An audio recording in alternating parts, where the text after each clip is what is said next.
నమస్కారం అండి. మీరు ఎక్కడి నుండి వచ్చారు సార్? మేమంతా తాండూరు అండి, వికారాబాద్ డిస్ట్రిక్ట్, హైదరాబాద్ దగ్గర ఉంటుందండి. ఒక 120 కిలోమీటర్స్ డిస్టెన్స్ కూడా భారత్ గౌరవ్ టూరిస్ట్ యాత్రకు వచ్చారు. సప్త జ్యోతిర్లింగ దర్శనాల కోసం వచ్చాము మేము. అయితే వీళ్ళు ఉన్నటువంటి 3 రాష్ట్రాల లోపల మధ్యప్రదేశ్, ఆ తర్వాత గుజరాత్, మహారాష్ట్రలో కలిపి 7 జ్యోతిర్లింగ దర్శనానికి వచ్చాము. మొట్టమొదటగా మధ్యప్రదేశ్లో ఓంకారేశ్వర జ్యోతిర్లింగ దర్శనం అయిపోయింది. ఆ తర్వాత మమ్మలేశ్వర జ్యోతిర్లింగ దర్శనం అయిపోయింది. ఆ పక్కనే నాగేశ్వర జ్యోతిర్లింగం అయిపోయింది. ఆ తర్వాత 4 సోమనాథ్ దేవాలయం జ్యోతిర్లింగ దర్శనం అయిపోయింది. చాలా బాగుందండి జ్యోతిర్లింగ దర్శనం. ఆ రోజు సాయంత్రం ఉండాలనుకున్నాం. అవకాశం ఉంటే ఎవరైనా ఉండండి, హ్యాపీ కండి. సాయంకాలం పూట గుజరాత్ సోమనాథ్ దేవాలయం చూసి కొత్త దేవాలయం అయినటువంటిది దాన్ని దర్శించండి ఆ దేవాలయంతో పాటు. ఆ తర్వాత 5వ ఉన్నటువంటి భీమాశంకర్ అక్కడ కన్స్ట్రక్షన్ ఉంది, కానీ మాకు అవకాశం దొరకలేదు. ఆ రోజు వచ్చేసరికి నాసిక్లోని త్రయంబకేశ్వర జ్యోతిర్లింగ దర్శనం చాలా బాగా అయింది. 7వ వచ్చేసరికి ఇప్పుడు మీరున్నది ప్రదేశము త్రయంబకేశ్వర్ ఉన్నాము. త్రయంబకేశ్వర్ ఉన్నాము. 7వ వచ్చేసరికి రేపు కృష్ణేశ్వర్ వెళ్ళాలి, ఎదురు చూస్తున్నాం.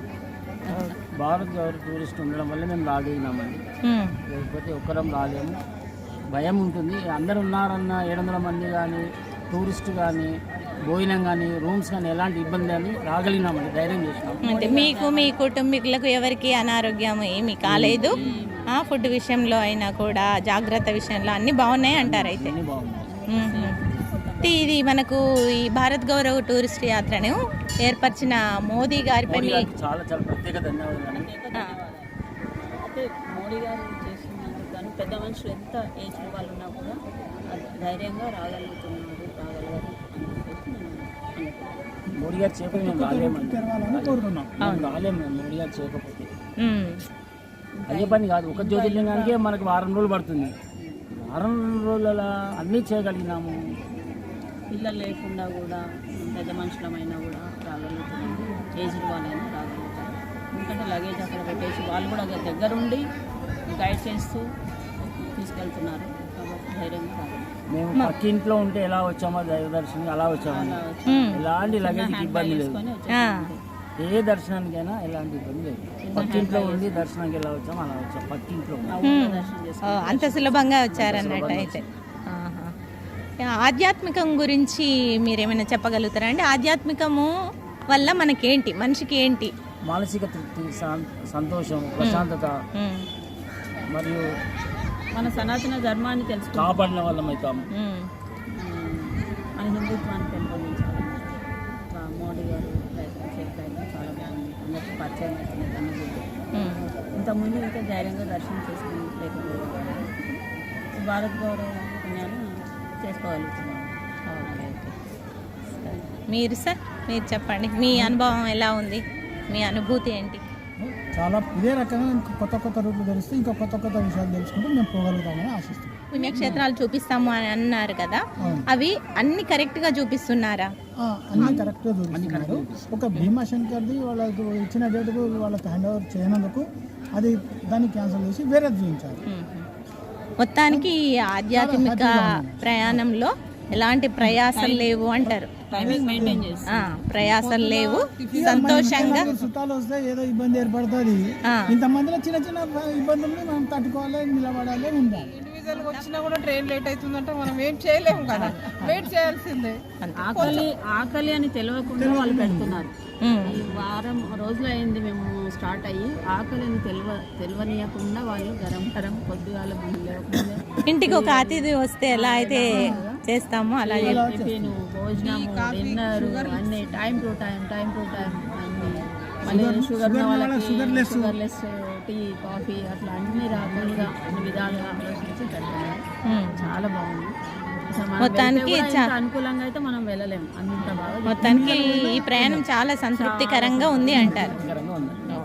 ఎక్స్పెండిచర్ ఎక్కువ అవుతుంది, అనుభూతి తక్కువ ఉంటుంది. ఓకే అండి. ఓం నమ శివాయ అండి. ఓం నమ శివాయ. ఓం నమ శివాయ.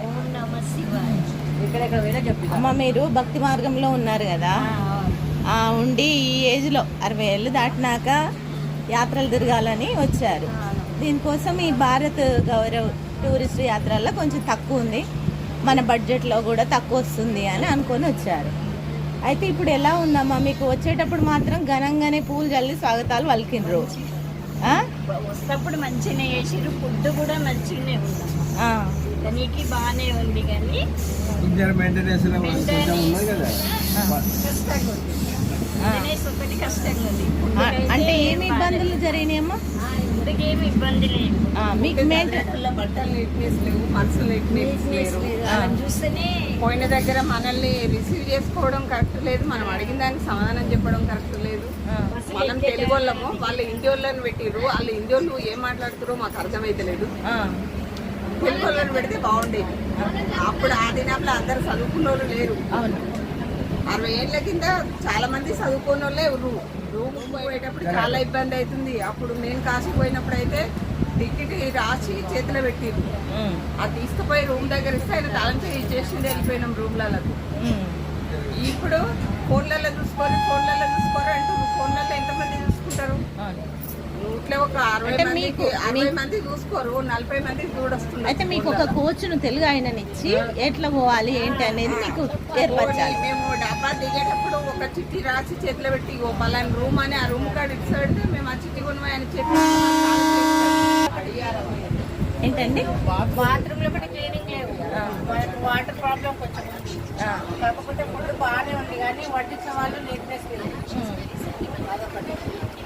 మళ్ళీ ఈ అందరు వచ్చేట వాళ్ళు ఏజ్డ్ వాళ్ళే వస్తారు కదా యాత్రలు. ఏజ్డ్ వాళ్ళు వచ్చినప్పుడు కొంచెం తెలుగు గైడ్స్ పెట్టాలి. హిందీ మనకు రావట్లేదు, వాళ్ళకి తెలుగు రావట్లేదు. మనకు అర్థమైతలేదు, మనం చెప్తే వాళ్ళకి అర్థమవుతుంది. ఓకే. వచ్చే వాళ్ళందరూ ఏజ్డ్ వాళ్ళే వస్తారు, అందరు ఎడ్యుకేటెడ్ రాడు కదా. మరి మేము అట్లా కూడా కొంచెం మిస్ అయినాం. ఫస్ట్ రోజు ఫుడ్ మిస్ అయినాం, ఫస్ట్ రోజు వచ్చిన రోజు. ఎందుకు ట్రైన్ లో పెట్టలేదమ్మా మీకు? ఇంట్లో పెట్టిండ్రు, అక్కడ గుడి దగ్గర ఎక్కడ పోవాలో అర్థం కాక చదువు రాక చూసుకోలేదు. మీకు చూపిస్తా అన్ని సప్త జ్యోతిర్లింగాలు చూపించారా? ఒక భీమేశ్వరము, ఒకటి భీమేశ్వరం, ఒకటి మిస్ అయ్యాం. అన్ని జ్యోతిర్లింగాలు ఎందుకని చెప్పారు మీకు? ఎందుకు మిస్ అయింది?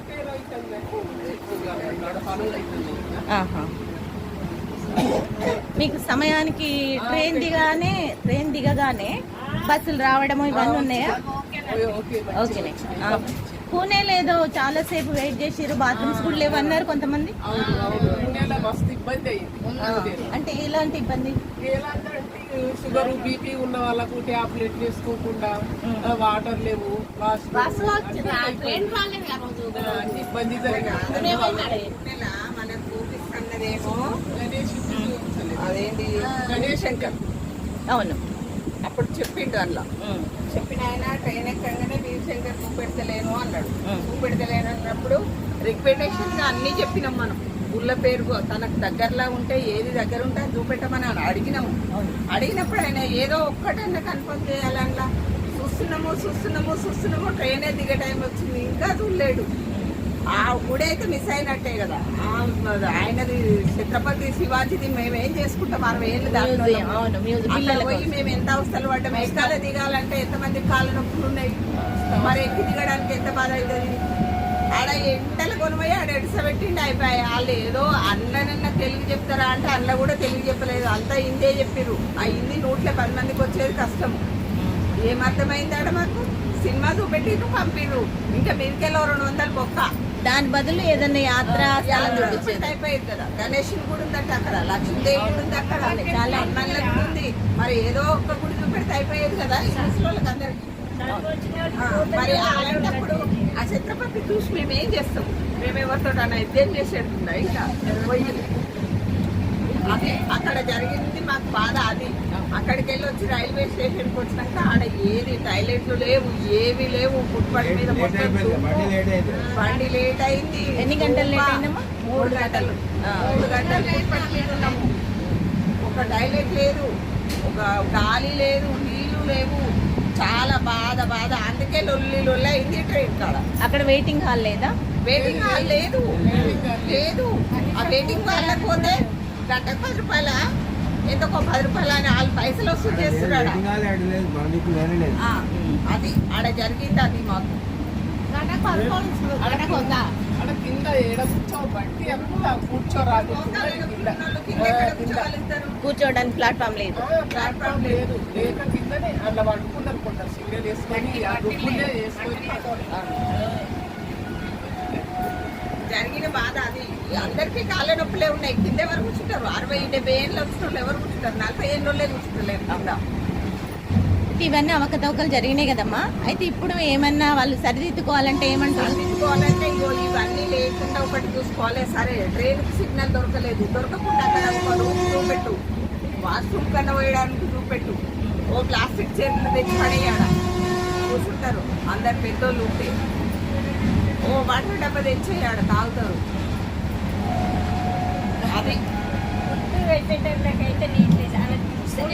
పెట్టేటోళ్ళు మాత్రము వచ్చినాడు వేసుకున్న డ్రెస్ అంటే ఇప్పటికి కూడా మారలేదు. అంటే వాళ్ళ యూనిఫామ్ కదమ్మా, మరి అదే మారలేదు. ఆ యూనిఫామ్ చూస్తే తినాలనిపిస్తలేదు.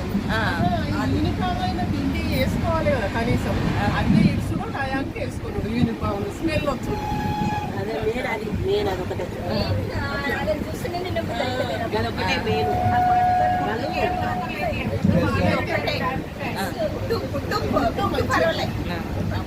మించిన ఫుడ్ పెడుతుంది. తినడం తక్కువేం లేదు. వాటర్ బాధలేదు, ఫుడ్ బాధలేదు. వాళ్ళ నీట్నెస్ ఒక బాధ. రైల్వే స్టేషన్లో జరిగింది అది. అక్కడ ఛత్రపతి శివాజీ దగ్గర జరిగింది. అంతే. ఎక్కి దిగలేక చూడలేకపోయినాము. కూర్చున్నాము, వచ్చినాము, అంతే. వాళ్ళు ఏం చెప్పినో మాకు ముక్క కూడా అర్థం కాలేదు. హిందీ మాట్లాడేది కాబట్టి మాకు తెలుగులో కాబట్టి మనకు అర్థం కాలేదు.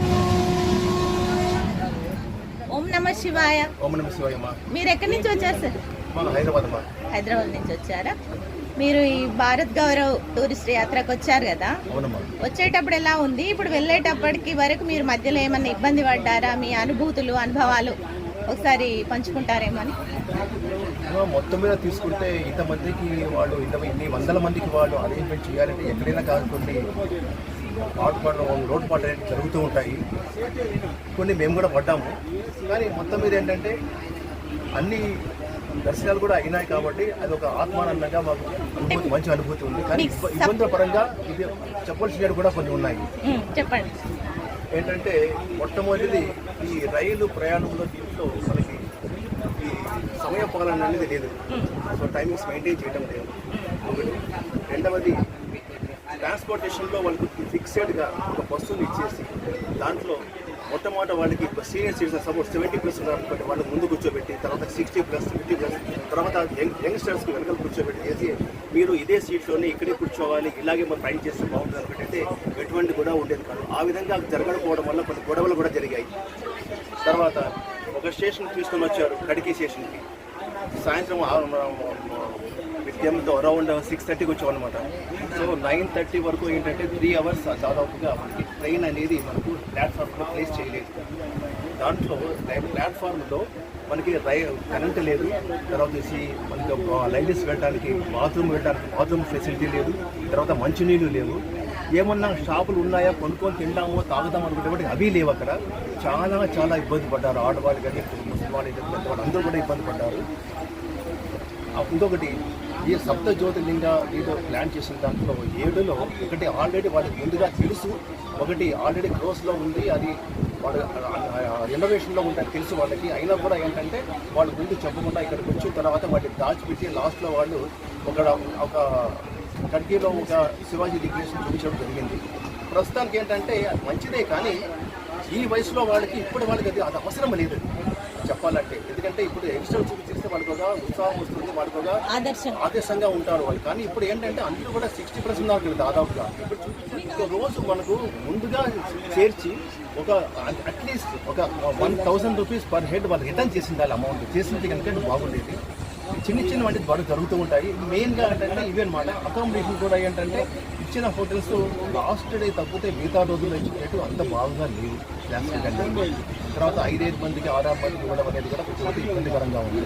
ఇవి కొన్ని వాటికి సరిగ్గా చేసుకున్నట్టయితే కనుక ఫ్యూచర్లో ఇంకా మంచి పేరు వస్తుంది వీళ్ళకి అని నా భావన. Thank you sir. ఓం నమ శివాయ. మీ పేరు సార్? ఓం నమ శివాయ. నా పేరు కందగట్ల రాజేంద్ర ప్రసాద్ నేత, మాది బోడుప్పనండి. నేను ఇదివరకు కూడా భారత్ గౌరవ్ ట్రైన్లో ప్రయాణం చేశాను, దక్షిణ భారత్ యాత్ర. ఆ విధంగానే మళ్ళీ ఇది టికెట్ బుక్ చేసుకొని దీనికి రావడం జరిగింది. అంటే యాత్ర పరంగా అయితే కొంత కష్ట నష్టాలు జరిగినా కూడా అన్ని జ్యోతిర్లింగాలు చూపిస్తే ఒక రకంగా సంతృప్తిగా ఉండేది. అంటే ఒక జ్యోతిర్లింగం అనేటువంటిది అది రెనోవేషన్లో ఉందని తెలిసి కూడా వాళ్ళు దాన్ని చూపించలేదు అని తర్వాత ఇన్ఫర్మేషన్ ఇవ్వడం అది రాంగ్. వాళ్ళ యొక్క పద్ధతి ఇంత దూరం మళ్ళీ రాలేరు, అవకాశం చూడలేరు కదా అన్నట్టుగా పోస్ట్పోన్ అన్న చేయాల్సిందే. ఎప్పుడైనా రెనోవేషన్ జరిగినా కూడా ఇప్పుడు వేములవాడ రెనోవేషన్ జరుగుతుంది అయినప్పుడు అక్కడ జ్యోతిర్లింగానికి పూజలు ఆపరు ఎప్పుడు కానీ. ఆ ప్రాంతంలో వేరే దేవాలయంలో పూజలు జరుగుతూ ఉంటాయి. అలాంటప్పుడు మనకు కూడా భీమేశ్వర ఆలయానికి తీసుకెళ్ళేసి ఆ ప్రాంతంలో వేరే దేవాలయాలు లేకపోతే మన అదృష్టం అది. భీమేశ్వర ఆలయం ఆ ప్రాంతానికి వెళ్ళిన వేములవాడ వెళ్తే వేములవాడలో దేవుడు అంత ఉన్నట్టుగానే దాదాపుగా. అలాగే భీమేశ్వర ఆలయానికి వెళ్ళి ఉంటే మనకు అంత సంతృప్తిగా ఉండేది. మనం పెట్టినటువంటి డబ్బులకు వీళ్ళు ఇచ్చినటువంటి సర్వీసు చాలా బాగానే ఉంది. ఫుడ్ రైల్ కోచ్లో ఇచ్చినటువంటి ఫుడ్ చాలా బాగానే ఉంది. బయట ఇచ్చిన ఫుడ్ కొంత డిఫరెంట్గా ఉంది. ఒకటి ట్రాన్స్పోర్టేషన్, ఒకటి అకామిడేషన్ మధ్యలో బయట ఇచ్చినటువంటి అకామిడేషన్ అది బాగలేదు. కొన్ని దిక్కులు బాగుంది, కొన్ని దిక్కులు బాగలేదు. మిగతా పరంగా అయితే ఒకటి అంటే నేను నమ్మేది ఏంటంటే ఐఆర్సిటీసీని సేఫ్టీ అండ్ సెక్యూరిటీగా జాగ్రత్తగా మనల్ని తీసుకెళ్ళి ఇందులో వచ్చే వాళ్ళందరూ రిటైర్డ్ పర్సన్స్ 70-80 ఏళ్ళు ఉన్నవాళ్ళు కాబట్టి మనం ఇంత కాన్ఫిడెంట్గా అంటే ధైర్యంగా మన వస్తువులన్నింటినీ వాళ్ళు కాపాడడం ఉంచి మనం దర్శనం చేసుకొని రండి, రైలు కూర్చోండి అని మనను దర్శనాన్ని తీసుకెళ్తున్నాం కాబట్టి దాన్ని ఐఆర్సిటీసీ పరంగా మనం అప్రిషియేట్ చేయవచ్చు. వాళ్ళ వల్ల మన యొక్క హిందూ మతానికి చాలా వరకు మేలు జరుగుతుంది.